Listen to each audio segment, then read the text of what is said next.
Then I'll start the recording. All right. So I just want to basically pick up the loose ends where we left last week. And can you remind me? I'm not 100% sure. So I think I did not talk about multicollinearity in much detail, or did I? I thought we sort of stopped with the partial and semi-partial correlations, and then I mentioned a little bit other stuff from the end, but is that correct? Or did I cover everything and just forgot that I did? I think you stopped at the partial and semi-partial. All right, super. I mean, otherwise it won't hurt if I talk about it again. All right, so please remind me. So Kimberly actually, and so Kimberly and Kimberly's group so brought up an important point yesterday that regarding the assignment that is due next week that I wanted to share with all of you. So just remind me. Also, Kimberly, if you get a chance, remind me later so that I want to talk about unique contributions and hierarchical models, etc. So we're going to cover that anyway, but. Thanks. Okay, so also in case you haven't noticed, I completely forgot to mention that yesterday I have posted a tutorial on how to run partial and semi-partial correlations in R. It's not hard. It's more about the interpretation. I'll see whether I get a chance to talk about it next Monday. If not, then so that is FYI. So it should be under tutorial, so you can find it there. It's just a Word document and guides you through this process. So just for sake of completeness, it is often required, right? And I just wanted to show you how to do it, but I completely forgot to mention it yesterday. All right, so it's on Blackboard in the tutorial section. Okay, so let's continue today with multiple regression, and what I wanted to talk about is certain aspects that are special to multiple regression as compared to simple regression. So one aspect is the multicollinearity that we also mentioned briefly yesterday. So another one is that we can have interactions, or we can include interaction terms between our different predictor variables, which makes a model much more complex and harder to interpret. So interactions from ANOVA models, right? So we can do the same thing as regression models. And so ANOVA, basically an ANOVA can be expressed as an regression model anyway. So we just have to code the predictors accordingly. So we will talk about that next week. Initially, I was planning to start the ANOVA in a topic and how to frame an ANOVA analysis within a regression framework today, but I think maybe we won't have enough time anyway. So I will. I was thinking that I might record next week's lecture and make like a big lecture about ANOVA, so analysis of variance, because I might not be able to make it next week to an in-person meeting anyway, because I have to go to New York for a specialist appointment with my daughter, and I'm not sure whether I will be back early enough. So, but I'll let you know. So if I do a recording, and I will post it ahead of time, and then maybe I make one big ANOVA recording rather than starting a completely, it's not a completely new topic, but a considerably new enough topic today. All right. So, okay, so that's the plan for today, right? So to talk more about some specific aspects of multiple regression. So one problem so that we frequently encounter, and whether it's a problem or not, so that is debated. So some people think it's not problematic, other people think it is if our predictors and our multiple regression model are highly correlated with each other. And as I had mentioned before, the main problem is that so this makes the standard error, so the variances for the regression coefficients, much larger. So we have this inflation effect, right? So we just have much more uncertainty when it comes to the to our estimates of the regression coefficients. And so that can, in some cases, so what can happen is that you have a model that explains a lot of variance in your outcome variables, so that it has a really high R-squared, and you have a significant F-test for your overall model, so for the influence of all predictors combined. But at the same time, none of your predictors so have a significant t-test. So indicating that actually none of your predictors has like a unique relationship between your outcome variable, which seems contradictory. And the reason so for that, and whenever you have a situation like that, is multicollinearity. So that is related to the fact that so the predictors are so redundant that right, you cannot tell where the intuitively it makes sense. So let's assume you would try to predict body weight from shoe size, and then you would have two predictors, so left shoe or foot, size of your feet, and then you would have two predictors, right foot, left foot. So then obviously, I mean, when you control for a size of your left foot, the right foot does not add much to the model, right, to improve the forecast, and vice versa for the right foot. So it's hard to say. So what, right? So what's the unique contributions of the two predictors would be? So it's in that sense, it makes sense that the regression weights for none of them might be significant, right? Because there is simply nothing that they add beyond when controlling for the other measure. However, so it's still, when I include the size for both feet, so that will probably be correlated with weight, right? If I do that across a wide age range, right? So including children, babies, etc., and adults. So that is just an example. So why high correlation can be problematic in a regression model. And whenever you have situation like that, right? So that you have a relatively high R-squared, significant overall F-test, but so none of your predictors, only one or so is significant, then you should always think about whether you have high correlation among your predictors. So I also mentioned that yesterday, so in many cases what you can do is either, so you simply drop one of the redundant predictors.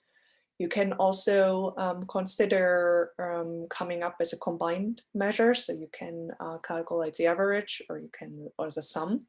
Just keep in mind that you have to make sure that certain variables, so before you calculate the average, that they have to be on the same scale, right? So you have to do like a Z transformation if they're on a different scale, right? Otherwise, so one predictor will get a higher weight than the other one in the average, right? So or you could could run a dimension reduction analysis or method algorithm before you do your regression analysis, something like a factor analysis, for example, or a PCA, so principal component analysis, to extract the common factors, a common so one basically explanatory factor that explains the shared variance among your correlated predictors, and then use this underlying factor instead of the original variables in your model. So, but then again, so factor analysis is not part of this class. I would like to, but unfortunately don't have enough time. So just as a general general information, so what you could do if that ever happens to you. And sometimes you might not be, so in some situations, you simply might care about the R-squared actually, so then you don't need to worry about it, right? So that your individual predictors are not significant, so then you can just go ahead and use a model of your liking. All right, so here in this graph, it's represented by this overlap here. Let's assume we have two predictors, x1 and x2, right? And then we add a third predictor that is highly correlated with these two predictors, so that is overlapping, right? So it has only this tiny piece of unique variance, then it probably doesn't explain much additional variance in your outcome variable, right? So it is not already accounted for by x1 and x2. So we can simply drop x3 in this case from the model. So and I would like to mention that here, there's a special case where a predictor that shares a significant amount of variance with other predictors, but has in itself no relationship to the outcome variable, can be important in a regression equation. So we call that a suppression effect, or suppressor effect. Some predictors work as suppressors, so it's sort of a paradox, because they are, if you would calculate a bivariate correlation between this variable and the outcome, then it would be non-significant. However, if you include this predictor in the regression model, suddenly it becomes, it's assigned a significant regression weight, and the additional variance that exists.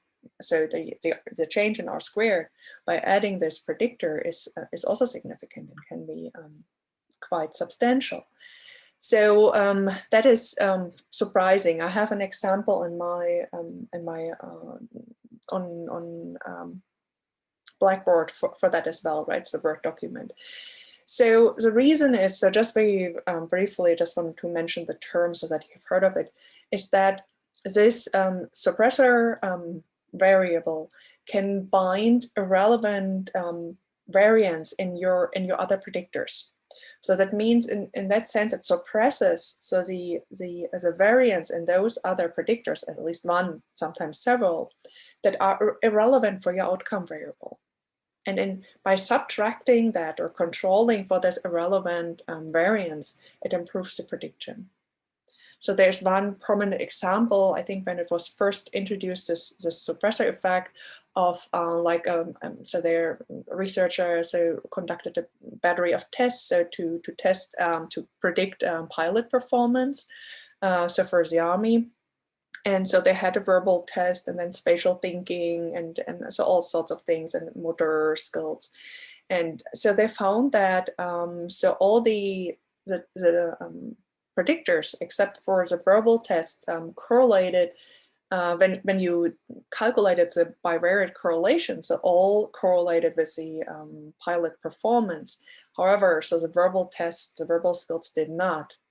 But then they included, so the verbal skills in their regression model, it improved the prediction substantially.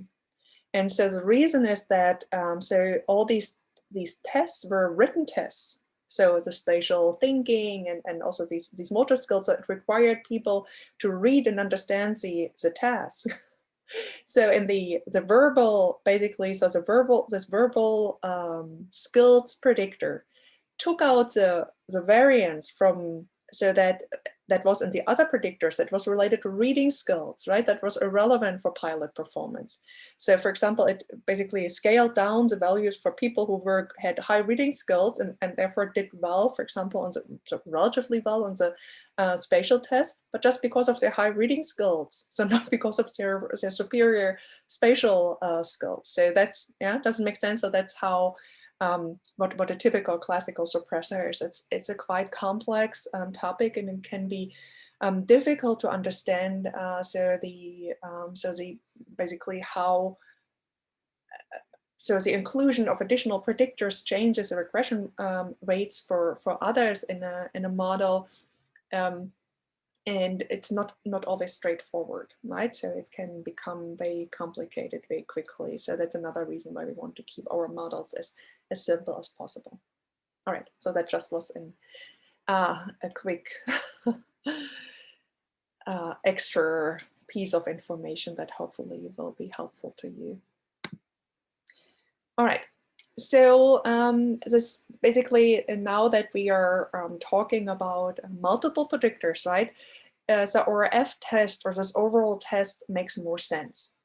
because so what corresponds to, right? So this test of whether R squared is significantly different from 0 is whether all predictors combined that you have in your model, right? So all predictors combined, whether they have an effect on the outcome or not.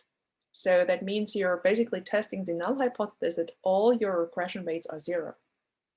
And the alternative hypothesis would be that at least one is non-zero. So that means, yeah, so it's the combined effect of all predictors.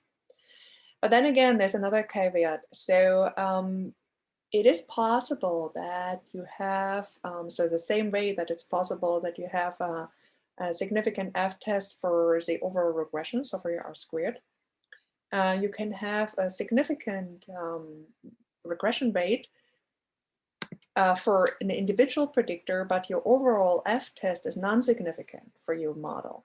So that is tricky, right? So how do you want to interpret that? And it seems to contradict what's on the slides here. So that means if at least one of the predictors is not 0, then so you will have a significant F-test for your R squared. But it can happen, especially if you have a lot of irrelevant predictors in your model that are unrelated to the outcome. So those predictors can mask the effect of the variable that is relevant. So as they're taking away, the reason is that they're taking away degrees of freedom, right? So that is a reason why they're not adding anything to actually improve the prediction, but they're taking away degrees of freedom. And by taking away degrees of freedom, so you need a higher F value to have a quote unquote significant result. So in that sense, they are masking the effect of the significant predictor, right? So that's why we always have to be careful in thinking about what we really want to include in our model. So not just throwing, so we don't want to throw everything in there and then see what, right? So what survives. So, but when we build a regression model, so we want to do that in a theory-driven way, and we want to be as sparse as possible, right? So the simpler the model, the better.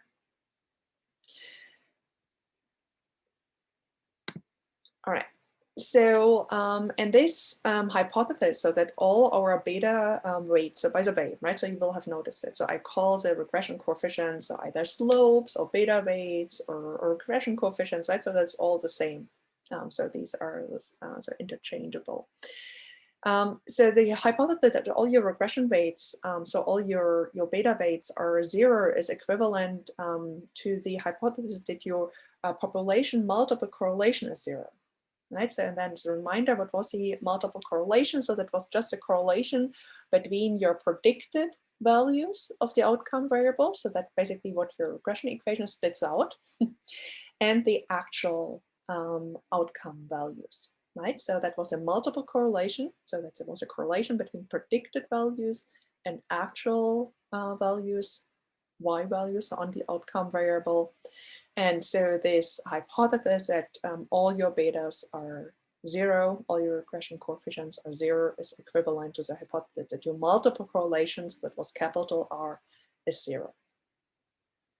Yeah, and so the reason that they're equivalent is that your multiple correlation, right, is only 0 when all partial regression coefficients, so all your beta weights are 0, except for this one. So in certain instances, right, so that might not be true. I mentioned that earlier when you have this masking effect.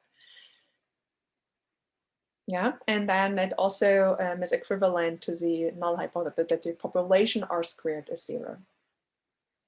These are all equivalent hypotheses, but keep in mind, so by adding more predictors, you reduce the degrees of freedom for your overall F-test to test the R squared.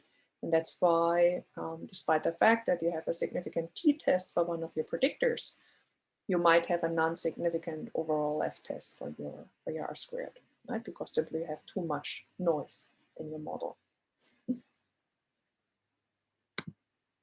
All right. So if you want to test the this overall hypothesis, also called an omnibus hypothesis, So by the way, it's the same as running an overall, so this omnibus test in ANOVA, right, in analysis of variance, and we will talk about that next week. So in order to test this general overall hypothesis that all your regression coefficients are 0, or that the multiple R is 0, or that your R squared is 0, so you use a test statistic. So in one way to express this the F test statistic is using R squared. So we're relating so the explained variance in our outcome variable to what is left unexplained by our model, right? So we're relating R squared to 1 minus R squared. So that is the unexplained, the residual or the error variance here. And so this test statistic follows an F distribution, right? And so that's also just as a reminder. So we always have a one-sided or one-tailed F test because that cannot be negative, right? So it's always a positive value. And then again, also just a reminder. So the shape of the F distribution is determined by 2 degrees of freedom.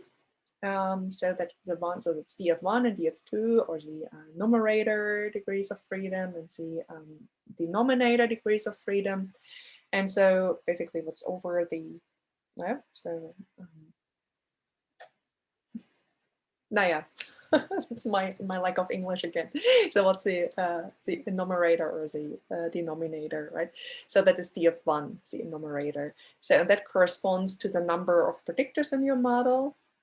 And or the number of parameters -1, so we have one more, right, because we have the intercept as well.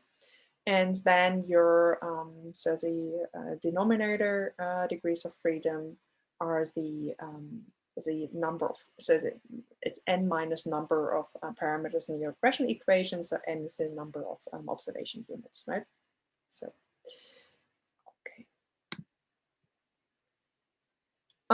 and then, so just to think about that in a different way. So there's an equivalent version of that test statistic. So and we have shown that for simple regression before, so that they're actually the same. And that is related to the idea that the precision of the least squares estimates relates to the size of the conditional standard deviation sigma that measures the variability of your outcome variables at fixed values of the predictors, right? So then again, so that sounds complicated. It just means so how much variation, so how much do the actual y values, so the values on your outcome variables spread around the regression function, right? So in the case of simple regression, it's a regression line, or around the hyperplane, right, for multiple regression. So how far away are they from the model, right? So express that in a simplified way. And so the smaller the variability of your y values, so the smaller the deviation of the y values from your y hat, so from the estimated values, the smaller becomes the standard error becomes. And so, and as you know, so we estimate the so this variability so by dividing the sum of the squared deviations by the degrees of freedom, right? So it's just the sum of squares for our residuals. We divide it by the residual degrees of freedom. And that is our mean residual sum of squares, right? And then we, in order to get the standard deviation, we just take the square root from that. And so, and the original term, right? So if you don't take the square root, that is called the error mean square or the residual mean square, and it's often abbreviated as MSE, right? So, and I apologize if that's sometimes confusing because I use the SSR, so, and you often have, right, for residual, but they often actually use E for error, so that's the same thing, right? So I could also say SSR, SSE here.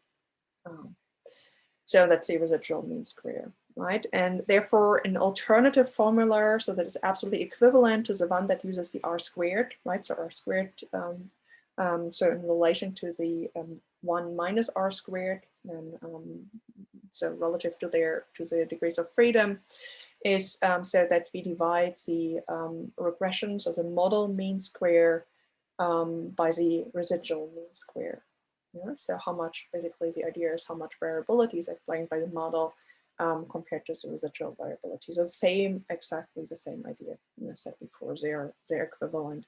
But that is basically, that is the formulation or the version of the F statistics that should be more familiar to you from talking about ANOVA models. So that is usually how textbooks introduce the F statistic in ANOVA, but it's, as I said, so it's absolutely the same.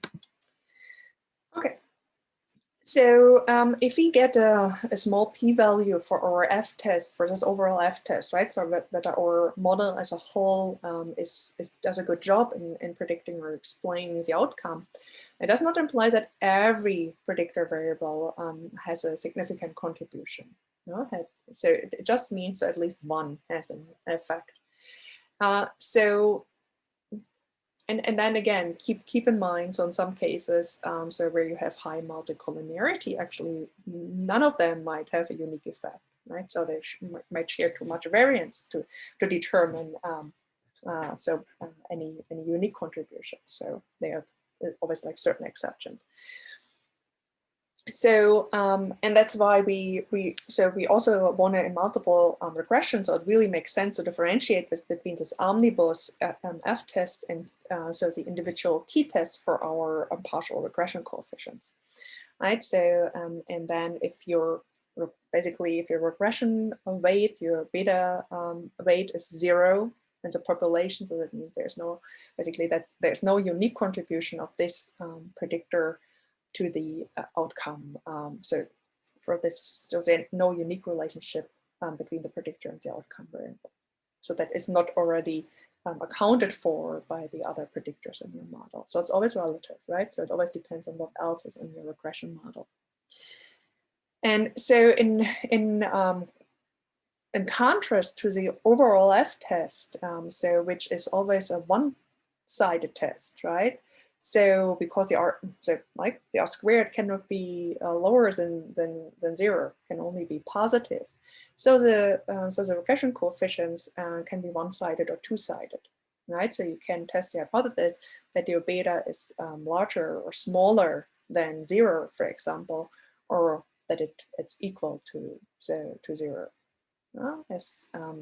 But your so your alternative hypothesis can be either it's unequal 0 or it can be larger or smaller than 0, right? So it's larger or smaller would be the one-sided test, and unequal 0 would be it would be the two-tailed, so the two-sided test. And then obviously for the one-sided test, if your hypothesis is that the beta is larger than 0, then your null hypothesis would be it's less or equal to 0. Right, and vice versa for the other case. All right, and that is the same. So the test statistic is the same as for your simple regression, right? It's just the regression coefficient divided by an estimate of its standard error, and it's t-distributed. Yeah, so same as before. So you can calculate your confidence interval in the same way. Right, and so the t-score, this comes from t-table, you know that, or use R to do that. And then, for example, if you want to calculate a 95% confidence interval for your regression coefficient, then you basically just have to look up the quantile, right, for point 0.25 quantile. And of course, you have to know what your degrees of freedom are, so how large your sample is, how many observation units you have, how many subjects you have in your sample, and then of course you have to subtract the number of parameters in your model, so that is the degrees of freedom for a t quantile, and then you just multiply that by the standard error, subtract, and add that to your point estimate of your coefficient, and that's your confidence interval. All right, so usually confidence interval is just given by your software anyway, or you can retrieve it using a function. But it's always good to know what's behind it, right? So what happens behind the scenes. Okay, so, and that is important, and I will talk more about that later. So that is also important, and because it refers to so the assignment and the question whether there's a unique contribution of an individual predictor or not to the outcome. So what some statistical software packages do is they list an F-test statistic for the regression weights instead of or in addition to the t-test statistic. And so the reason why they do that is that the F-test and the t-test statistic are related if there's only 1 degree of freedom for the F-test, right? So if that's the case, if you have 1 degree of freedom for your F-test, then the F-test is simply, so the F statistic is simply the square of the t statistic. And that also means that if you, right, so, and then of course, so you have 1 degree of freedom for your model, so it's 1 model degree of freedom, then for your, of course, the error degrees of freedom are the same as always. So that is, as I said, that is only true if so you have only this so the degree of freedom 1. So and that implies that if you do the model comparison, so that we talked about yesterday, for a reduced model and a complete model, and so the reduced and the complete model differ only by 1 predictor, then the change in R squared and the corresponding F-test is equivalent to the regression weight, so the t-test for the regression weight for this predictor in the model. However, so in this case, so they're equivalent, right? So they're necessarily the same. The corresponding p-value will always be the same. So for the t-test and the so the change in R squared. There are, however, a number of advantages why you want to use the change in R squared rather than your t-test for the regression weight. And that's why I said yesterday, that's what I had in mind when I asked you that question in the assignment. Despite the fact that you could also focus on the t-test for the regression weight itself when it comes to the unique contribution. So we will talk about that in more detail in a few minutes. Yeah, so that is just an introductory comment. So the F statistic and the t statistic, so the F statistic is identical to the square of the t statistic if you have only 1 degree of freedom. That means if there is only 1 additional parameter between our complete model and the restricted model and our F statistic. So, right, I will add a little bit more information later. Okay. So, of course, as usual, so we want to generalize our findings to the population, right? So we so repeat that frequently, won't hurt, hopefully. So we can always estimate a regression equation for our sample, and that will also always be valid for our sample. But what we actually want to do in most cases is we want to know what is that a good model for the underlying population. And in order to make that inference from our sample to say, well, this regression equation, this regression model that I estimate from my sample, I assume that is a good estimate, or it's also valid for the entire population. So in order to make that inference, so certain assumptions have to be met. And they are mostly so the same as for simple linear regression. So there are only a few differences. So first of all, the assumptions of our inferential test, that means of the F-test and the t-test, must be met. So and then it gives us a valid standard errors, gives us a valid confidence intervals, and valid hypothesis test. So and violations of these assumptions stop us from generalizing to the target population. So that is the problem.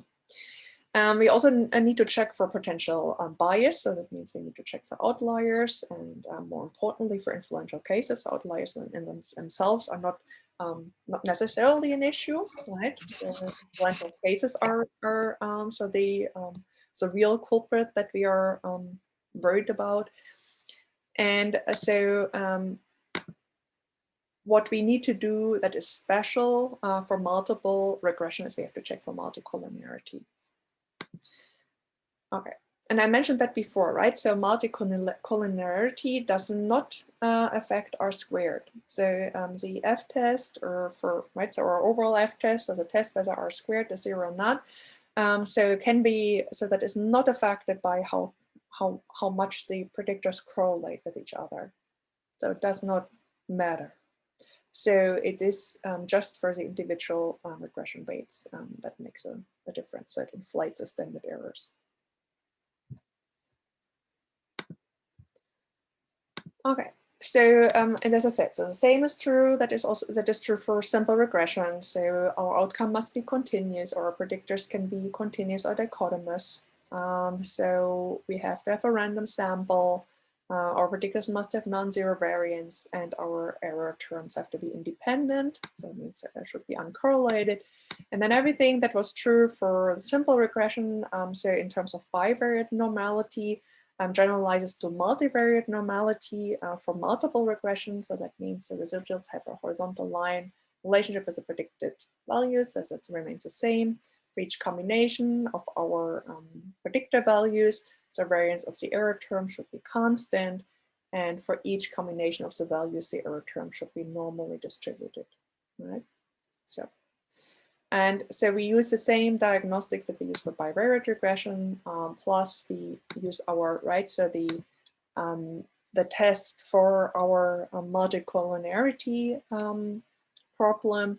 And so when we check for the linearity of the relationship, so it's often useful to have a scatter plot matrix for our bivariate relationships. And as I mentioned yesterday, so it does not matter how the predictors, and it does not matter that much how the predictors are related to each other.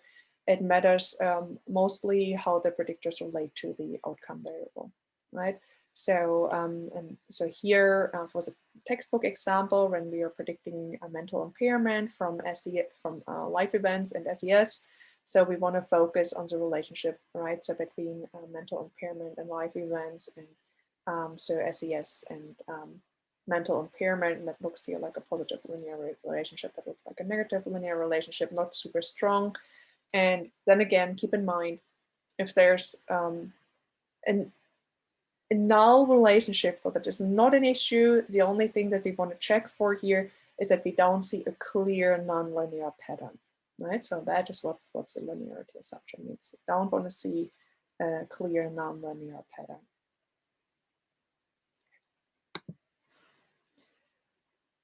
So what is also required, so is that, so I'm just adding that here as an additional point. So when we set up our regression model in the way that we have learned that so far, then so we're assuming that the effects of the predictor variables are additive. So, and that also means that each predictor variable has a linear effect with a common slope. So that means that the slope for this predictor is the same across all possible values of the other predictors, right? It does not change. Otherwise, we have a nonlinear relationship, because then the relationship between the predictor and the outcome changes as a function of the other predictors. That is a nonlinear relationship. So in our standard regression model, we assume additive contributions of the predictors.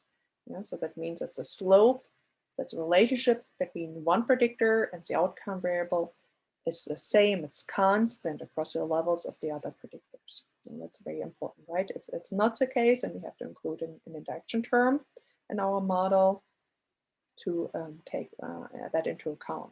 And then it means that we basically actually have a family of regression equations. So we have a family of slopes then, and that slope depends on the specific slope or specific relationship between one predictor, and the outcome depends on the values of the other predictors.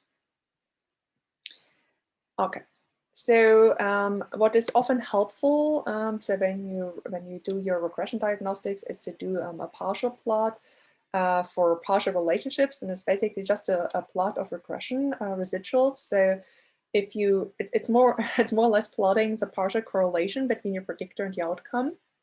So what you do is you predict life events from, so here's a partial plot for impairment and life events controlling for SES. is so residuals from predicting life events from SES, right? So these are the residuals here. And then these are the residuals from predicting impairment from SES. And then you're plotting those against each other. And this, you can do the same thing for SES, right? So controlling for life events. So you predict SES from life events, you predict mental impairment from life events, and then you plot the residuals against each other. And so what you want to see then is a linear relationship, right? So at least nothing nonlinear, so no clear nonlinear pattern. All right, so in terms of influential cases, I mean, none of this here is special to multiple regression. So you can do that, and we have talked about that. We have seen that in our example yesterday in the lab. So in addition to Cook's distance, I mean, we know what the leverage values are, right? So that we can calculate, that give us the potential, right, of a, so that equate to the potential of a case to be influential. So in terms, because it's extreme on its predictor values, but it does not necessarily, does not need to constitute a problem. If it's in good alignment with the overall regression model, then it is fine. So it does not give us a headache. Only if it has a large residual, it's problematic, right? So that's why it always has to be both a high leverage and the large residual that that results in a large Cook's distance measure. So Cook's distance just combines these two aspects. And then there are so more measures that help us spotting influential cases, and they're all more or less based on the idea.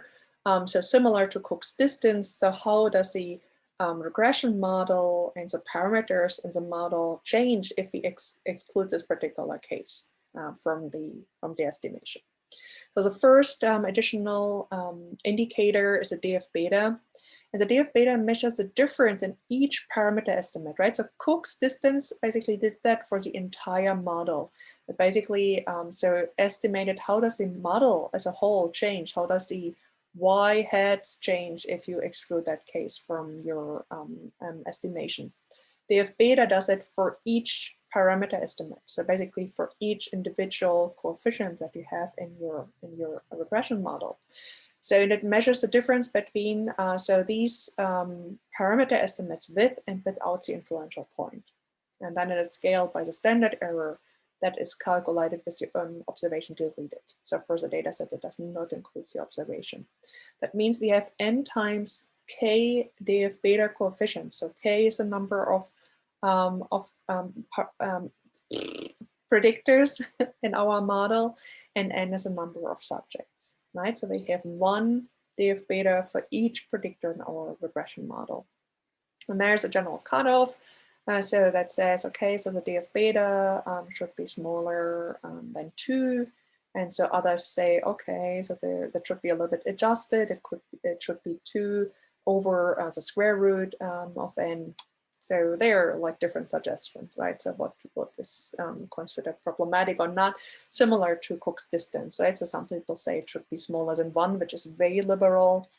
Others use this 4 over n minus k minus 1 criterion. Others use the F statistic, so the F distribution to determine what's an appropriate cutoff for Cook's distance. So the criteria vary among so the opinions vary among experts what is appropriate, what not. So usually a middle ground between too liberal and too conservative is a good idea.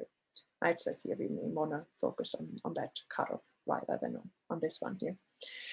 And so then the next one that is very common is called the DF fit, and that measures the change in the predicted value of an observation. So that is obtained when that observation is left out of the regression equation. And then again, so the general cutoff is it should be smaller or equal to 2. And then we have a size adjusted cutoff, so that takes into account the number of predictors and the number of subjects in the sample. Yeah, so that basically, so the DF fit focuses only on the predicted value for this particular observation, right? If you take that out of the regression. So not sure whether I should mention the multicollinearity or need to mention it again. We have talked about that quite a lot already. So maybe just for sake of completeness, so there's another criterion that is called tolerance. If you ever, just in case you ever come across, so this term, and tolerance is just the reciprocal of the VIF, so the variance inflation factor, right? So that is basically, so they're related. So they're not the same, but they're 100% dependent on each other. So you can use one or the other. So they're the same, not numerically the same, but the underlying logic is similar. And then just as a reminder, the variance inflation factor is estimates how many times, so the standard error estimate for this coefficient is higher. So due to the dependence of the predictor from other predictors in the model. So that means how many times larger is the standard error for this coefficient compared to when it was not related to the other predictors in the model, if there was basically zero correlation to other predictors. And then, so it should be less than 10, so that is really liberal. I mentioned yesterday and have that in my slides. I think it should, if it's larger than 3, I would at least check whether the model still makes sense and whether there are any odd effects due to the multicollinearity. Okay, so we have talked about the power analysis last time, so it's pretty straightforward. Alrighty, so any questions so far? Nope. All right. So then I would move on to our next. That's right one.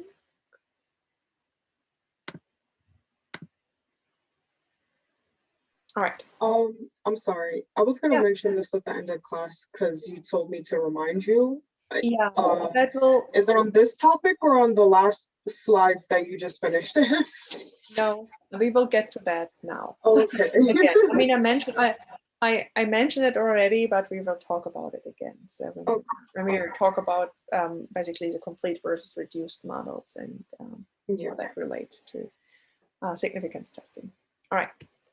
So, so the first thing that I want to talk about is a sort of a primer for framing an ANOVA as a regression analysis is so a regression analysis of dichotomous predictor. So I mean, I have mentioned that in the assumptions, right, that the predictors can be either continuous or dichotomous, but in all our examples, so, or most of our examples, except for one exercise in your assignment, so the predictors were actually always continuous and not really dichotomous. So, and there's something special about the interpretation of dichotomous predictors, makes it a little bit easier. So, and I just wanted to go over that, right? Because it's also relevant for understanding how to code for the effect of levels of factor when we are running an ANOVA in a regression framework. So dichotomous predictors in regression are typically coded 0 for one group, for example, males, and 1 for the other group, females. But you will have noticed, so also in the example, that R actually doesn't care, so you can code that whatever you want. So R will treat that as 0 and 1 anyway, right? So no matter what the differences are, so internally. But sometimes it's useful, so especially for your own sanity and your ability to interpret the results, to do this coding explicitly, right? So just to make sure that it helps you with the understanding, the interpretation. So we will explain why in a second.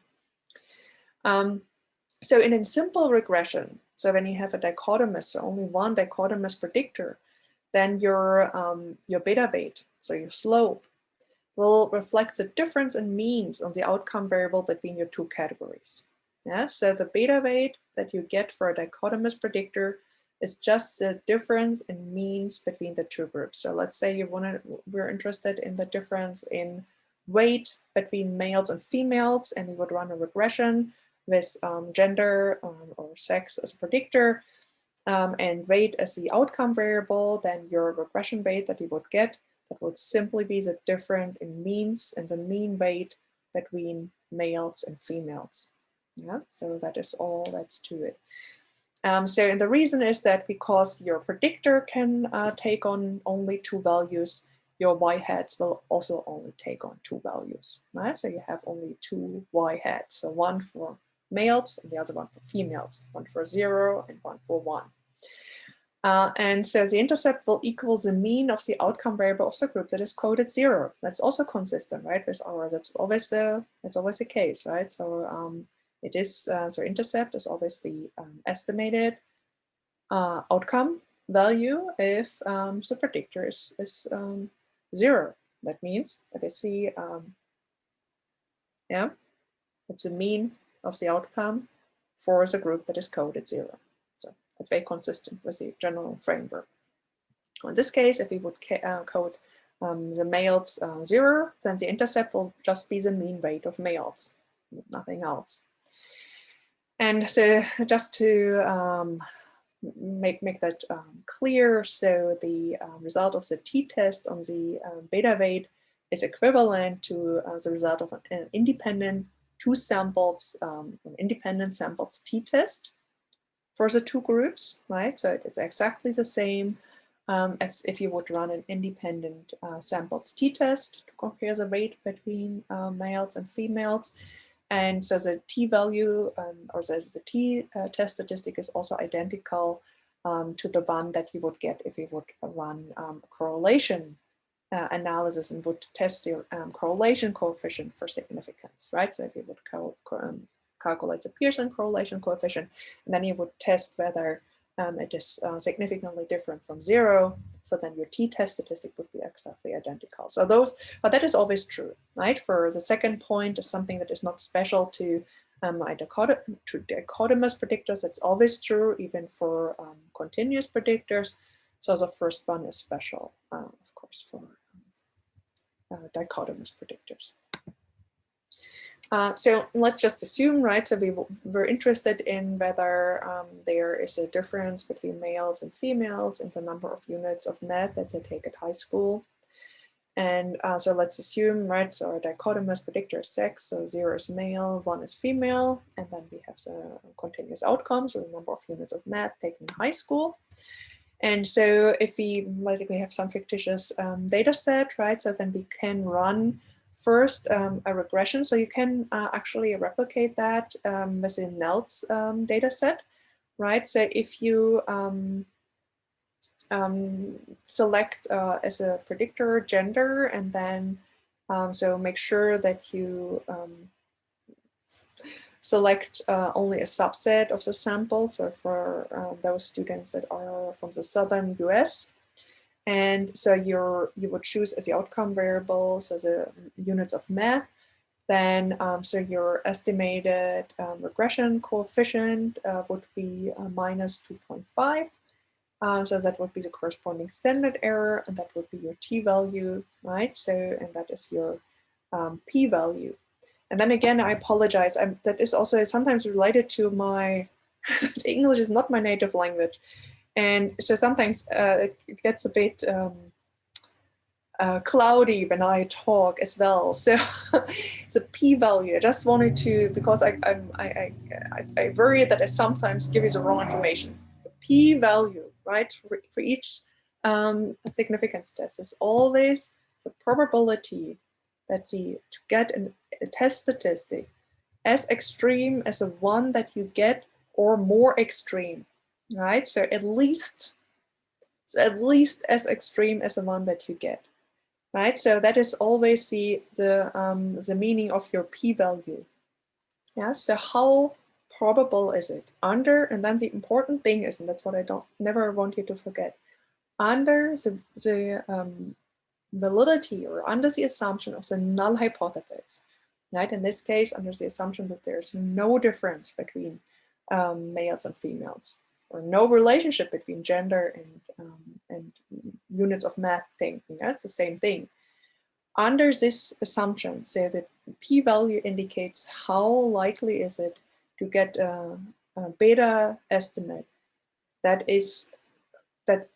whose absolute value is extreme as this one or more extreme, right? So that is the meaning of your p-value. So, and again, I apologize. I don't want to confuse you. I want to do the opposite, but sometimes it's simply, so then I don't know what at least means anymore. So just wanted to clarify that because I worry that sometimes I'm getting it wrong. Okay, so my point here is, right, so this is your, so that is a regression rate, that is a corresponding t-value, and that is a p-value, right? So, and then the t-value you get by dividing your estimate of the beta coefficient by the standard error, right? So, and if you run a two-sample t-test, which you can easily do, right, so in R as well, then you see that the t statistic is absolutely identical. So just, so the only difference, it's not negative here, right?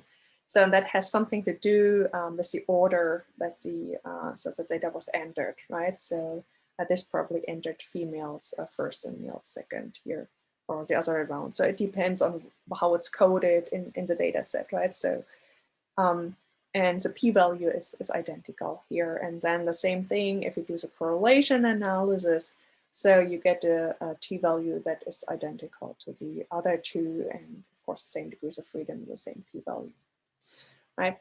And in this case, so this this difference here, so the estimate is simply so your difference between the units between males and females, right?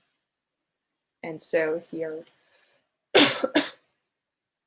it would indicate that male, so or yeah, so that male, so this is the mean for males, right? That is the mean number of math units that male students take in high school. And so that is more than females take, right? So they take 0.25 on average more than females. All right. Okay, so after that brief introduction of dichotomous predictors, I want to move on to so the next important topic for today, and that is modeling interaction effects and multiple regression. So as I just mentioned, so the multiple regression equation, so the way we have introduced it before, assumes that the slope parameters beta, so that our regression our partial regression coefficients are identical across all values of the other predictors. So they are identical for all values of the other predictors. So they do not depend on what the value of the other predictor is. So if we go back to our example with the album sales, right? So if we have a model, if we have the more complex model that has so the budget, the advertisement budget, and the so the attractiveness of the band, and the what was the third one? So the airplay, right? So how many times the album was played on the radio, or song was played on the radio. Then so the idea behind this model is that, so the way we have estimated is that, for example, so the partial relationship between advertisement budget and album sales is the same. It does not matter whether so the attractiveness of the band is high or low. It does not matter how often the song was played on the radio. So it's the same across all values of these other predictors. However, that's not always the case, right? And if the partial relationship, so if the specific relationship between so the predictor and the outcome variable changes as a function of the other predictors, then we have an interaction. So that's called an interaction, right? So same idea as in ANOVA. So the effect of between one of the predictors and the outcome variable changes as a function of the value of the other predictor or other predictors, Yeah, so can be more than one. So let's assume, so we have a model with only two predictors, so we'll keep it less complex to start with. So then let's further assume we were interested, so that's an example from a manufacturing process. So what's the effect of temperature? So that's the variable x1, and pressure is on the product strength. So we are, I don't know, we're just producing some metal piece or some whatever, right? So and if we have basically if the relationship between temperature and product strength changes direction or changes in magnitude based on the pressure that is used, then we have an interaction between pressure and temperature, right? So, and it could be, for example, that for high pressures, there's a positive relationship between temperature and strength. Whereas for low pressures, there's a negative relationship between temperature and strength of the product, right? So that would mean that and it doesn't have to, we don't have to have like a reversal in the relationship, right? It doesn't have to switch from positive to negative. We can also just have a difference in slope. Yeah, so just the relationship, the strength of the relationship changes. We might have a weaker or stronger relationship. So that would be, right, would also be an interaction. So it doesn't have to switch completely. But the idea is that depending on the value of the second predictor, the relationship between the first predictor and the outcome variable changes. And so that is symmetric. So we can also express that as a function of the first predictor, right? So that also means that you can also say that the relationship between strength and pressure changes as a function of temperature. Yeah, does it make sense? No? Yes? Yeah, that makes sense. Okay, super. All right, so we also, if you have like an interaction between our two predictors, so we also, what you also frequently read or see or hear is that, so one predictor moderates the relationship between the other predictor and the outcome, right? So moderator, if you ever hear this moderator variable, so that means that refers to an interaction. So it means it moderates, it changes, right? It changes the nature of the relationship between the other predictor and the outcome, moderates it. So that is right. And then don't confuse it with mediator. So that is something that is different. Would love to talk about that as well. So, right, it's a moderator. Moderator is an interaction. Mediator is something that mediates a relationship. So that's if you have, so if you have a relationship, for example, between, my example's always terrible. So you have a third variable that is responsible by, by the first and the first variable and the outcome correlate with each other in the first place. So that is because of the shared relationship between the second variable. So that is a mediator, right? So if you, for example, have a relationship between, let me just think about, don't want to get that wrong. Age and,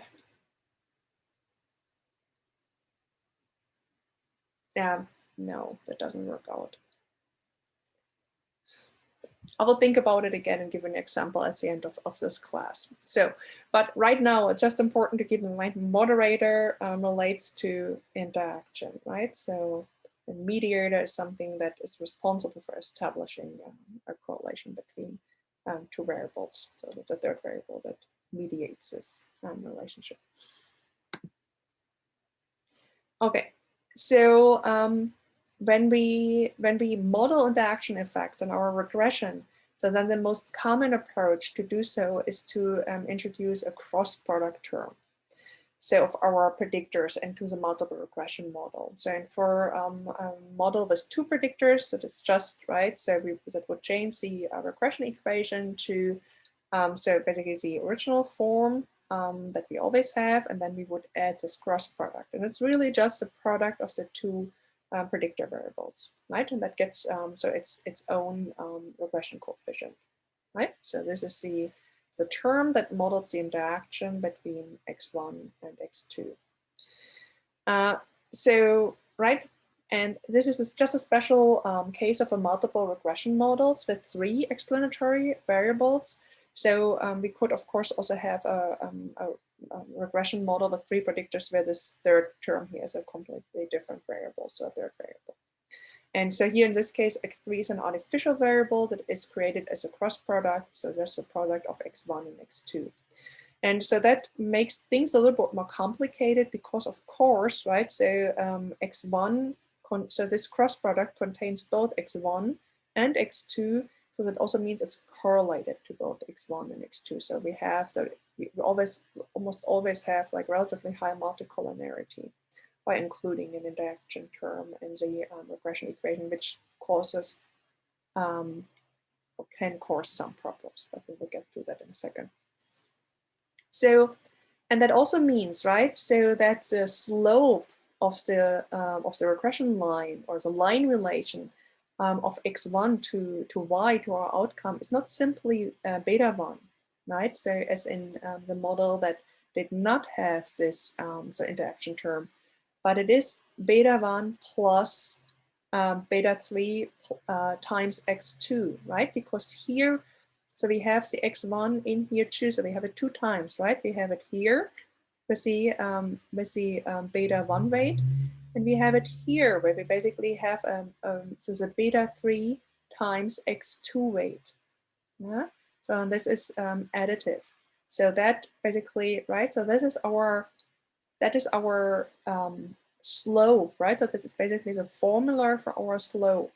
It's not only beta 1, it's beta 1 plus beta 3 times x2. And same for the intercept, right? The intercept is not simply alpha or beta 0, this alpha plus beta 2 times x2, right? Because that is an additional term in the equation here that we have to account for. All right, so that makes things much more complex. And so as a result, and I mentioned that earlier, so the equation here might actually be viewed as a family of equations. Yeah? And the slope of this family of equations can be calculated using this formula here, right? And it changes as a function of x2, right? So we have for each value of x2, we get a different overall slope. So that creates a family of these equations for the simple line relationship between x1 and the outcome variable. Yeah, and so for each equation, the slope and the intercept depends on x2, right? So both the slope and the intercept, so both depend on the value of x2. So they change with x2. And the same is true for so the weights of x2, right? So which depend on x1. Yeah, so beta 2, so the slope for x2 is not simply beta 2, it is beta, so it's beta 2 plus beta 3 times x1, right? So that is always symmetric. Okay, so that basically makes it a whole family, right? So we have for each value of the other predictor, we have a potentially different slope if the interaction term is significant. Okay.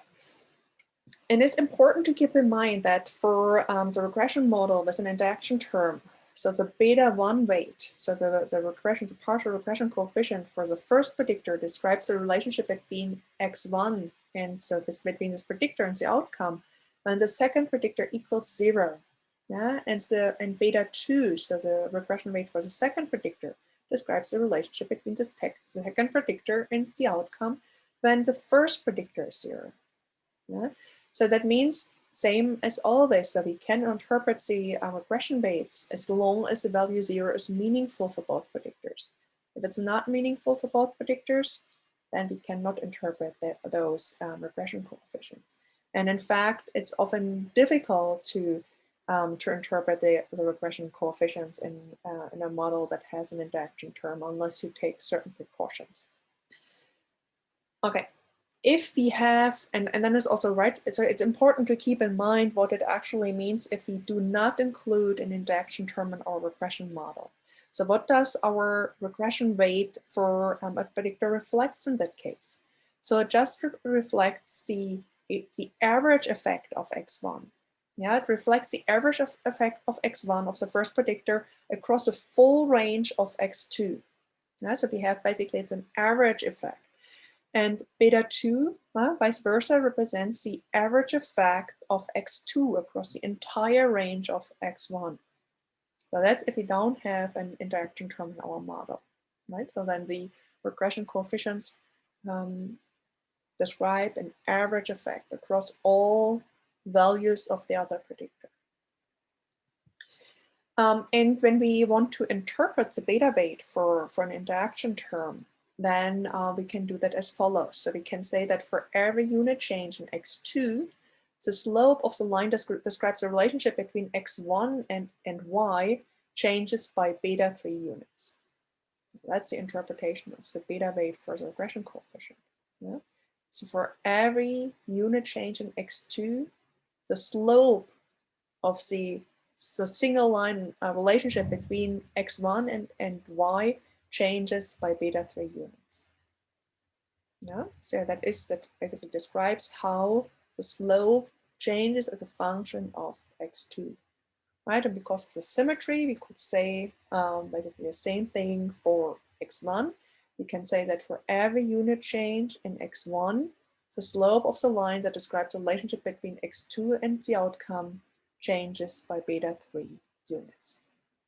Yeah, so that is how we interpret the regression, the interaction coefficient. It describes how the slope of the relationship between the other predictor and the outcome changes as basically the moderator changes by 1 unit. So how many units does the slope that describes the relationship between the second predictor and the outcome change? Okay, so in the textbook, we had this example of allowing an interaction in the model that predicts mental impairment from SES and life events.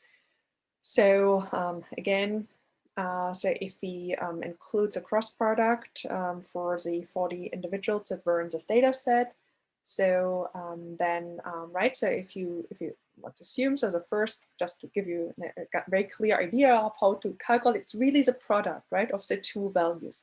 So if, for example, the first subject has an x1, so life events a score of 46 and an SES score of 84, so then our cross product term is 46 times 84, 3,864. Yeah. So we do the same way for each subject, so for each of ours. So we just multiply the values of the two predictors, and then that will be our cross product. So that is basically enters the model estimation process. Right, so you don't have to do that by hand. Of course, you can just calculate this variable using R. And so then if we would run that model and fit the equation, or fit the coefficients for this equation, so then we, for this example, we would end up with a prediction equation of 26, so that's our intercept, so that's basically the overall intercept, right? So plus 0.156 times life events minus 0.06 times SES minus, yeah, then 0.00087, the interaction of the two terms. All right, so what does it mean? So, and often it's helpful when you want to understand an interaction to create a plot or a figure that shows the relationship between so the other predictor and the outcome variable as a function, so for certain set values of the second predictor, so which is in this case a moderator. So here you could look at the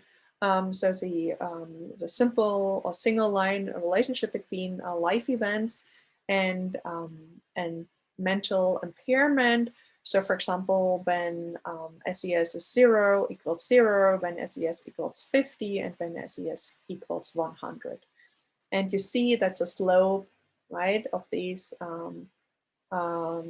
regression lines. See changes as a function of the SES value, right? So that's the overall equation for the model.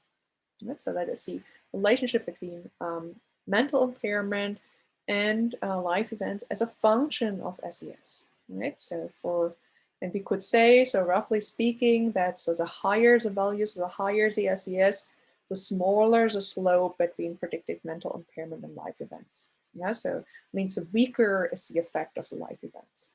And so perhaps if we want to interpret that, which we don't know whether we can or not, so it could mean that so subjects that have greater resources available, so they're better able to cope with the negative effects of a potentially traumatic life event, right? So if you want to interpret that. Okay. So of course we have to test our interaction term for significance the same way that we test any predictor for significance. And we do that in very much the same way as we do it for a regular predictor. So we are taking the estimate and dividing it by its standard error estimate, and then we see whether the t-statistic, the corresponding t-statistic, results in a p-value that leads us to reject the null hypothesis or not. Okay. So in this case, so if we run the analysis, so then here are the results. So what we see is, it's a little bit different. It's not, I think it's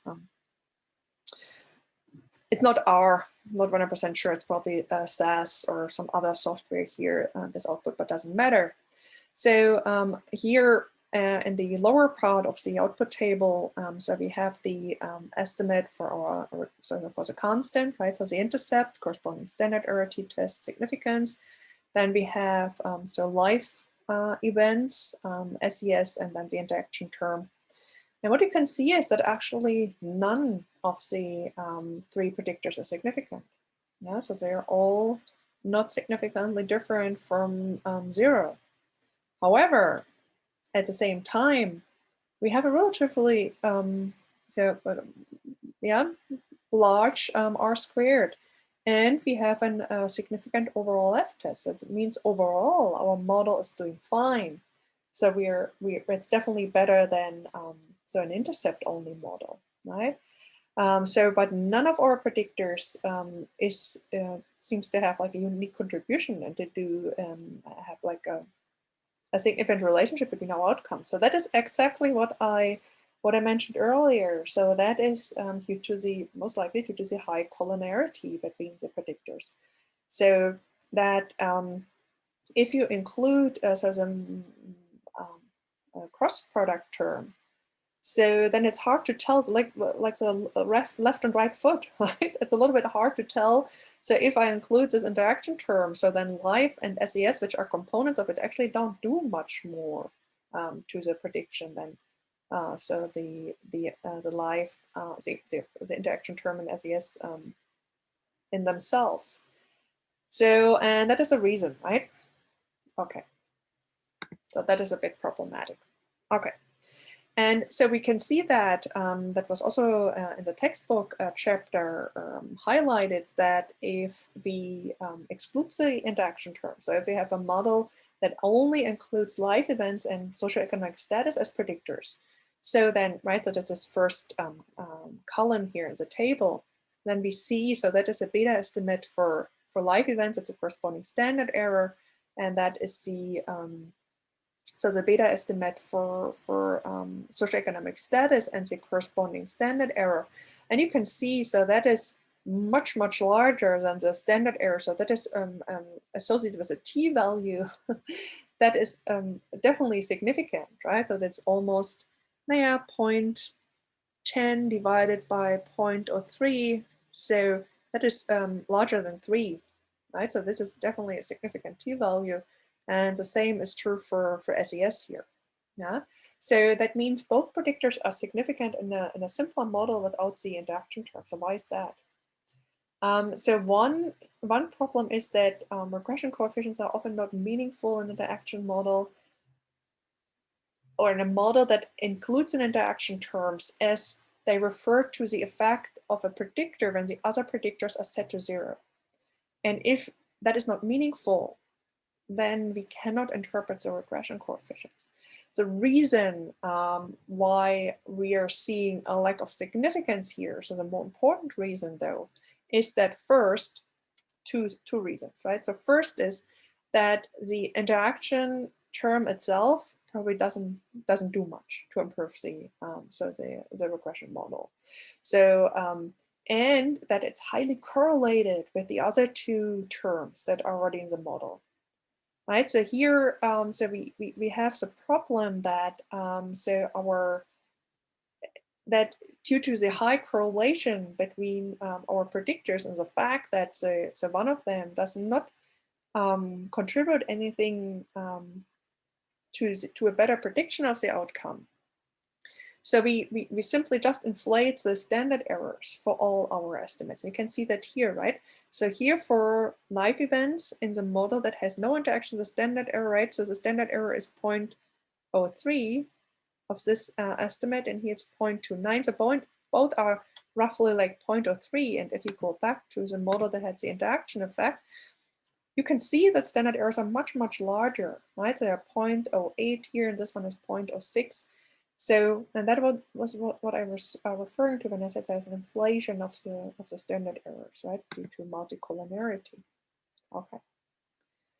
So that is often not desirable to have such such weird effects.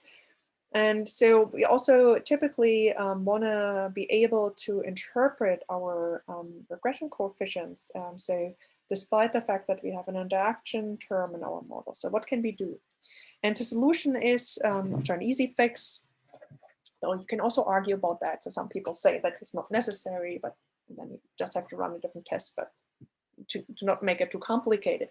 So a really easy fix is called mean centering of your predictors. So what is mean centering? So mean centering is very easy. Just subtract the mean from every value. So it's basically not a full Z transformation. So you don't divide by the standard deviation, you just subtract the mean. Yeah, so from each value, or from each value for SES, so for each individual subject in your data set, you subtract the mean SES. Yeah, so for each life event score, you subtract the mean life event score. And so, and that gives you, if you do that, then you get estimates and significance values for the effects of your two predictors that are actually similar to those in the no interaction model. And so what the method does, it centers so the scores for each of the two predictors around 0. And so by centering it around 0, it transforms the 0 value for each predictor into a meaningful thing, right? Because we know, right? So we know that if we include that interaction term, so it basically means the so that the beta weight. So for example, for the first predictor, it's basically that is the effect, or that describes the relationship between this predictor and the outcome if the other predictor is 0. So now this 0 is something meaningful. It is the mean of the other variable. Cool. So what we are doing now is we're predicting the relationship between the first predictor, so let's say in this case between life events, and mental impairment at mean SES. Yeah, cool. So that makes sense. And also it has the added benefits. So, right, this is just a description of how we're doing it. So that's more or less self-explanatory, hopefully. So the added benefit is that so that we are basically, well, so as basically we have a meaningful interpretation of our individual coefficients now, right? For the main effects in our analysis, for our predictors, so the beta 1 and the beta 2. So namely, those are the effects between the predictor and the outcome at the mean of the second predictor. And those this relationship is typically very, very similar to the estimated relationship in a model that has no interaction term, right? Because remember, I told you in a model that has no interaction term, so this basically the effect is the mean across all values of the other predictor, right? So this the beta weight reflects the mean effect across the across all the values of the other predictor. Yeah, and that is very, this mean is likely to be similar to the relationship. It's a mean of this other predictor. So cool. So that is the basically just intuitively that's the logic between behind this idea of mean centering. And here's a double check, right? So so just a double check. So here are the mean centered, the coefficients for the mean centered predictors. So live mean centered, SAS mean centered, and then of course also the interaction term calculated based on these mean centered predictors. And we see now, right? So first of all, they're significant again, and they are very similar to what we had estimated, right? So 0.10, minus 0.01, and so that is very, very similar to what we're getting here, right? So 0.10 and minus 0.10 roughly, if we round that. So right, so that usually does a very good job. So that is just a rule of the thumb. So some, as I said, you might read sometimes on the internet or in some textbook, mean centering is not useful. It's actually just confusing, but I think it's actually very helpful, especially if you're not a statistician. So just mean center your variables if you have an interaction term, and it will make your life much easier in almost all cases, right? Okay. So of course, if we have a larger number of predictors, so more than 2, then we can also have interactions that involve more than 2 predictors. So we can have a 3-way, and we can, so first of all, right, so we can have so 2-way interactions between so each of these predictors. So we can have like between x1 and x2, x1 and x3, x2 and x3. And we can, of course, that is not included here, but we can also have a 3-way interaction. We can have an interaction between x1, x2, and x3. So that's really hard to interpret, and to break down, but that, right, so it's possible. And so actually in ANOVA models, we frequently do that, and we interpret that as such interaction terms. But it's a bit easier in ANOVA because we usually have a limited number of factor levels. So whereas in multiple regression, we often have continuous predictors. So we have many different values, right? So it's like having 30 levels or 50, 60 levels, right? Which makes it really hard to understand, but it's not impossible. So just wanted to add that. Okay. So if interactions exist, so never mind, it can be tricky to really pull them apart and to understand them. So what they actually mean. And one approach is to sketch a collection of lines. So to describe graphically how the relationship between 2 variables changes as a function of the third one, right? That's something similar that is shown here, right? So in this graph here, where you basically just plots the relationship between 2 predictors as a function of the third one, right? And you just use like different values of the third one to see how that changes the relationship. And then a related thing to do is that you basically compare the correlation of the equation. So for your predictor of interest, on basically for cases where your other predictor is high versus low. And that is called a simple slope test or simple slope analysis. So you basically check how does the slope of the relationship between your x1 predictor and the outcome look like if x2 is high, versus how does the relationship between what is the slope of your x1 predictor and y if x2 is what did I say, low first or high? Not the other thing, right? So for high versus low. And so one operationalization, or one so measure for high and low that is frequently used is one standard deviation. So you basically test the so the slope of the of this regression model, so the slope for the first predictor.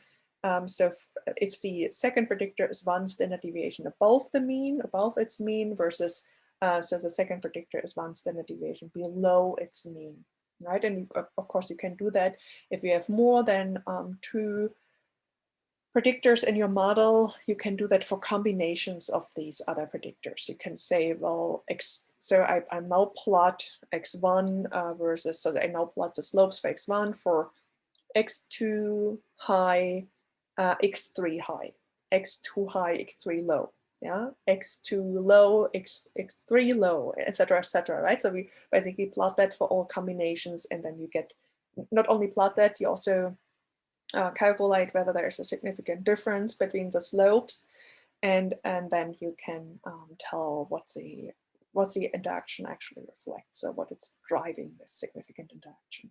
So we will have an example next Monday in the lab. So how to run such a simple slope analysis or test.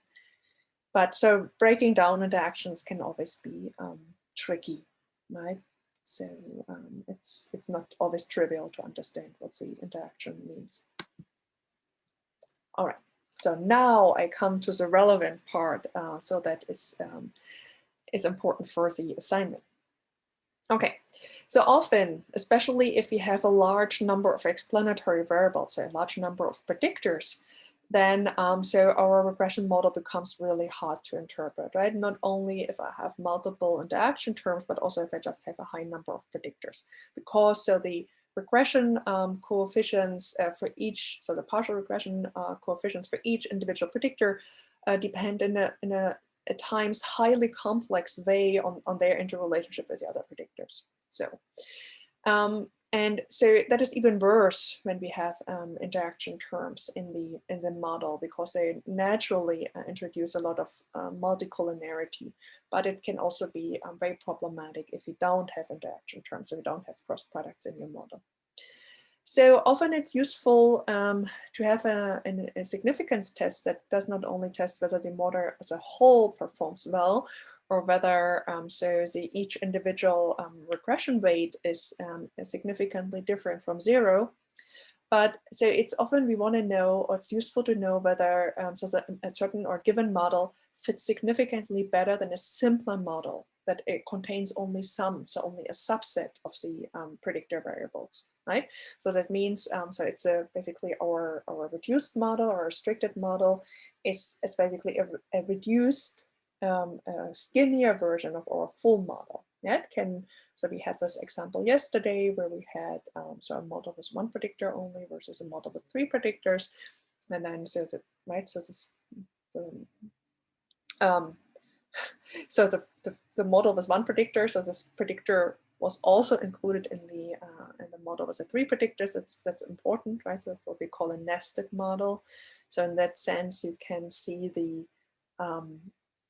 so the reduced model is a special case of the more complex model, namely when the 2 other predictors are 0. Special case, the weights are not when the 2 other predictors are 0, but their weights are 0. So the regression coefficients are 0. And so that is often very, very useful, right? So that we want to test if I basically reduce, if I take out, or if I add the subset of predictors, so how does it change my model? Do I have a significant improvement, or do I have a significant reduction in my R squared? So does my simpler model perform so significantly worse than the complete model? So, and then again, so just as a reminder, so we talked about that yesterday, we refer to the full model with all explanatory variables or predictors as a complete model, but that is relative. So basically the complete model in your analysis is just your most complex model. So whether that's, I mean, there's no such thing as a complete model. I mean, what's a complete model? A model that contains 100, 1,000, 1 million predictors. So it's all relative, right? So a complete model is just it's basically a term for the more complex model, so the one that has more predictors. So it's always relative. And the model that contains only some of the predictors is called a reduced or restricted model. Right? And so the reduced model is also said to be nested within the complete model. It's a special case of the complete model, right? So there has to be this overlap in predictors. So the predictors that are included in the reduced model have to be a subset of the predictors that are included in the complete model, right? So they're nested in each other. And so your framework for the model comparison is always that you build several regression models, right? So by adding variables to a previous model at each step. And later models always includes a reduced models in previous step, right? So you basically add, so you're not swapping out complete sets of predictors. I mean, sometimes you may want to do that, but normally you don't. You just basically keep adding subsets of predictors. And it's very important that the predictors are not added or removed in a post hoc fashion. So basically, it's not that you run your regression and then say, oh, I see these 25 predictors that are included here, so they're not significant. So I will just remove them from my model, and then I will run it again. And then I claim that what I wanted to do in the first place to start with. So that's not what we do, right? We don't do it post hoc. So usually you want to select your predictors in a theory-based fashion, right? Based on previous research, based on theories. And if you happen to, so for example, a common scenario is that you have, so you already know that, I don't know what, say that two variables are,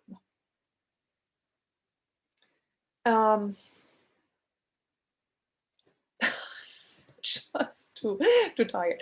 So that for example, if you want to predict your math grade, right? So it's in 12th grade math grade.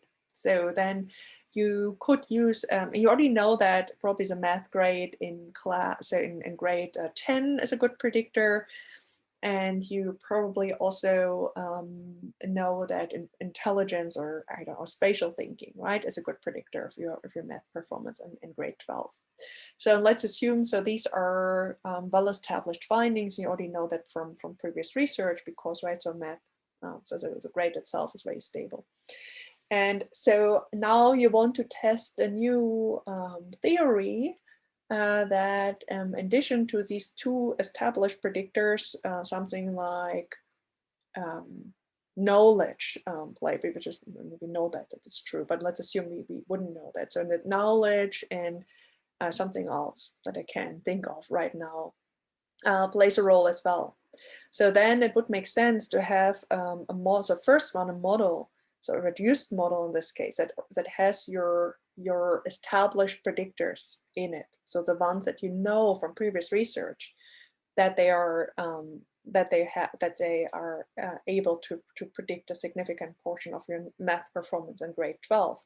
So, and then your complete model would either would include a new set of predictors that you want to test whether they improve the prediction even more. So whether they change, whether significantly change your R squared, right? So that's the way you set up those models, right? So you basically start with what you already know, and then you add some that you, and then so if you ever have a situation where you have like a lot of predictors in your model, and then you would find out, well, 5 of these predictors are not significant, then you could say, well, okay, that is interesting. So next time I will do a new study.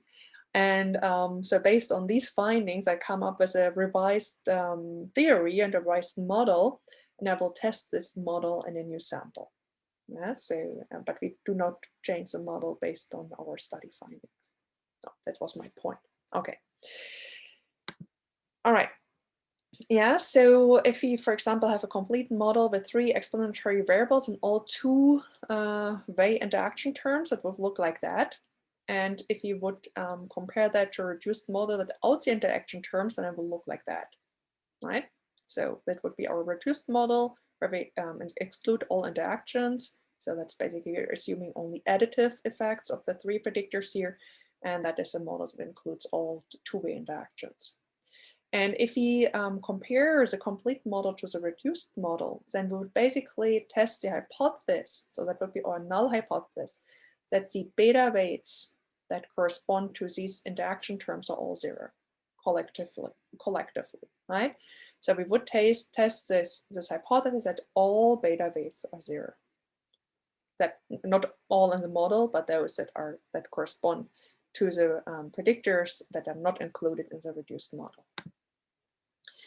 And so the test statistic for comparing two regression models, so compares the residual sum of squares for the two models. So it's basically the same as we're using for the same that we just talked about, the same that we're always using. So there's just a slight modification, or we can use this test statistic, we can view the test statistics that we are familiar with from what I talked about earlier today as a special case of this more general test statistic.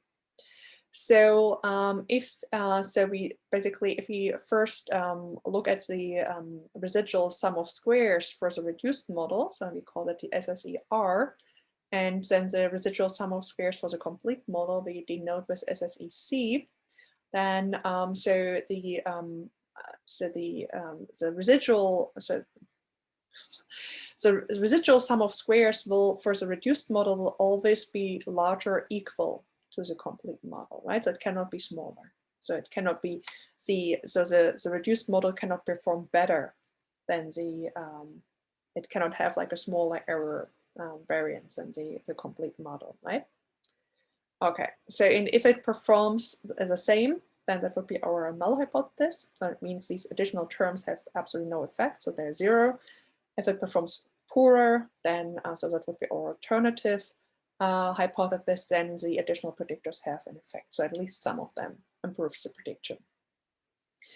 So that means our null hypothesis tests whether there's a difference in a residual sum of squares between the reduced model and the complete model is zero or not. So, and we are again using an F statistic, right? So that compares, so this reduction in error variance, right? So the reduction error variability that results from adding these additional variables, and relate that to the basically the residual sum of squares of the complete model, right? And then it's all, we divide that by the degrees of freedom. So the degrees of freedom here are just the difference in parameters between the reduced model and the complete model. And so these are the degrees of freedom for our the denominator term here are just residual degrees of freedom for our complete model here, right? So that's the same number set. If you remember yesterday when we did the model comparison, right? So we had the the difference degrees of freedoms of 2 because our complete model had 3 predictors, the reduced model had only 1 predictor, and then we had the residual degrees of freedom for the complete model, which were 196, whereas the residual degrees of freedom for the reduced model were 198. I remember that. So that was, and then our degrees of freedom were 2 and 196, right? So, and we had 200 subjects in the data set, 4 parameters, right? So that's why the residual degrees of freedom were 196 rather than 200. Okay, so, and we can also write that in this equivalent way, right? We can just say that is the R squared of the complete model minus the R squared of the reduced model divided by the unexplained variance of the complete model, right? Then divided by the degrees of freedom. So this is basically, and these two formulas here are absolutely equivalent to the ones that we have talked about before, right? So the only difference is that our reduced model where we didn't do a model, and that's why I always said implicitly we are always comparing our model to the null model or the intercept model. So for basically, so this we did not take into account this term here because it was simply just the intercept model, right? So that is the only, in the same way here, right? So that is the only difference. So between the formula that we had learned before in this one, right? So so whenever we test the significance of the overall model, we're comparing it to a model, to a reduced model that has no predictors. Yeah, so a reduced model is basically one that has no predictors at all. So that's why the other two test statistics that we learned about earlier are just special cases of these here. Yeah, so with a restricted model that has no predictors, 0 predictors. Okay, so that means if I compare my models, then I can use this change in R squared as a criterion, right? So, and this change in R squared between a complete and a reduced model is identical to the t-test of the associated B weight. If so I compare a model so if I compare a reduced or complete model that only differs with regard to this one predictor. So again, I'll explain that again. So if I have, so for example, let's use this example of the mental impairment and the 2 predictors, right?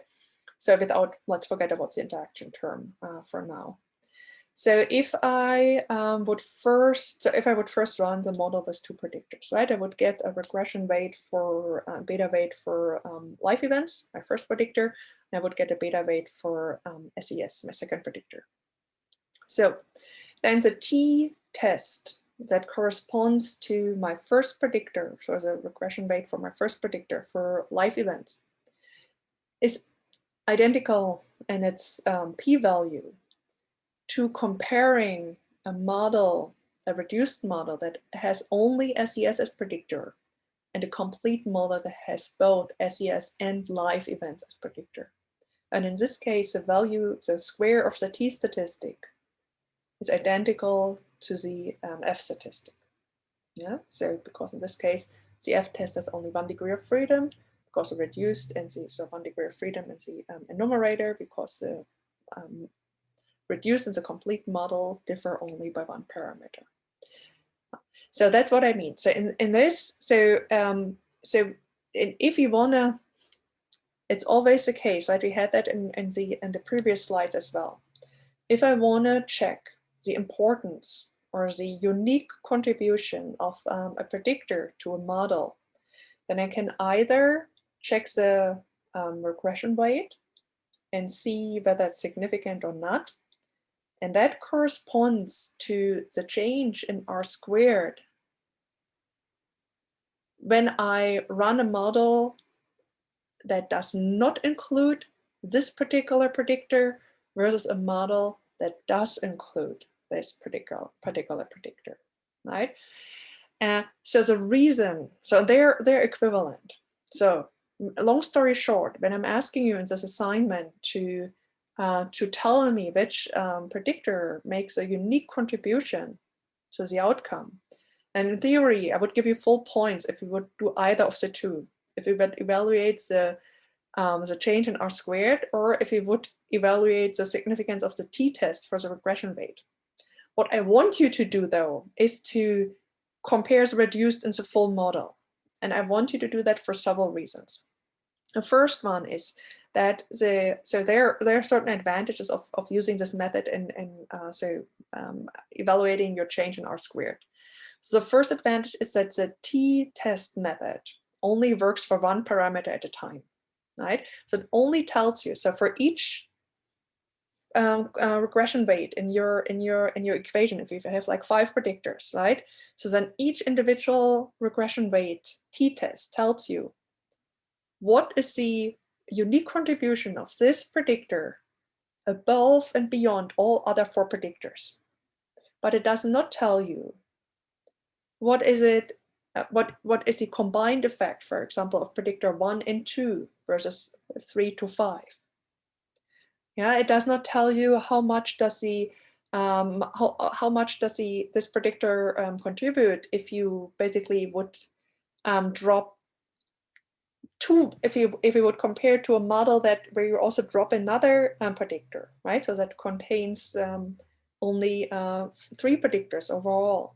which in many cases is relevant to know. Yeah, so whereas the F-test can test several predictors, so several parameters together to analyze whether at least one of them is zero. Yeah, a whole set. So you can basically improve or change your model by adding blocks of predictors at a time and see whether that makes a significant difference for your model, which yeah, so as we just in our example so if you, for example, want to test whether interactions, so often it's meaningful if you're running an analysis, you want to know, is the inclusion of interaction effects necessary at all, right? So in this example where we have three predictors, so we have three possible two-way interaction terms. So then we often want to know, is the model that assumes a nonlinear relationship, is the model that assumes interactions between the predictors, is that better than a simple additive model? So that's why we want to compare, right? So a model with three predictors that has only three main effects to a model with six predictors at all the interaction terms.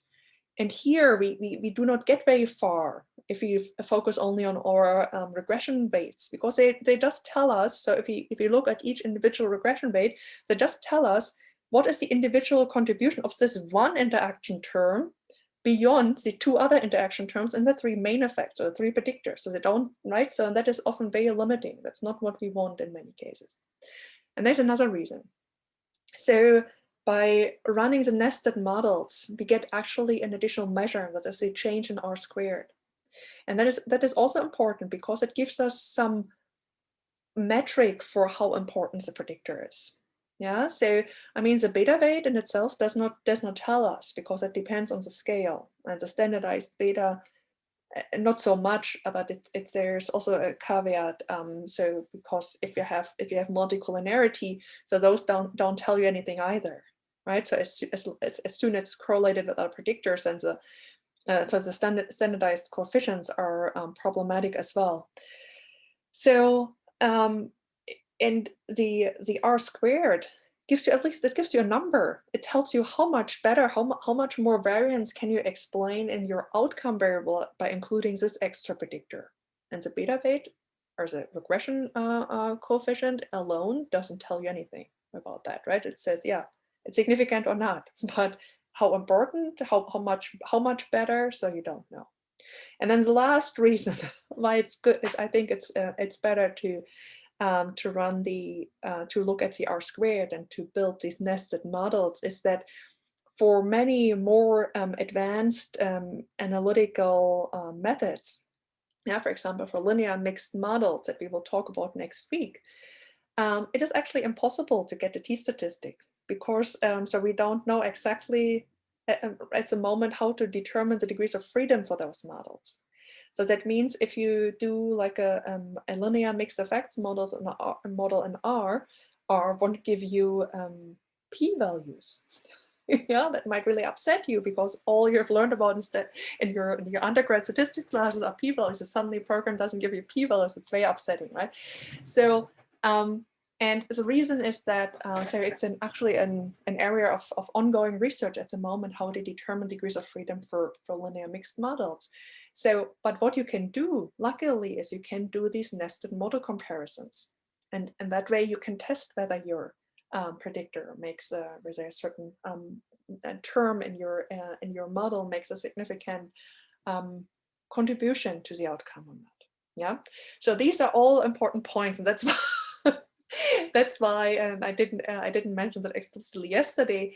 So although for this assignment it would be absolutely valid and okay and correct to just tell me, well, Dr. Unger, this predictor contributes, makes a unique contribution because the regression coefficient, as the t-test statistic says, it is significantly different from zero, or we believe that it is because it would be such an unusual event under the null hypothesis. So this test statistic, you can do that, but moving forward, I would prefer or would recommend or would strongly advise you to get used to the other method. So, or at least keep that in mind. And that's what I had in mind when I designed the assignment. Okay, so long story. Does that make sense?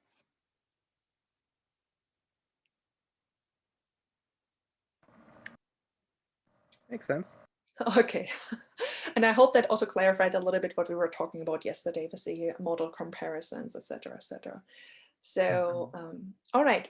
Then I'm sorry, I was like talking a little bit more than I wanted to.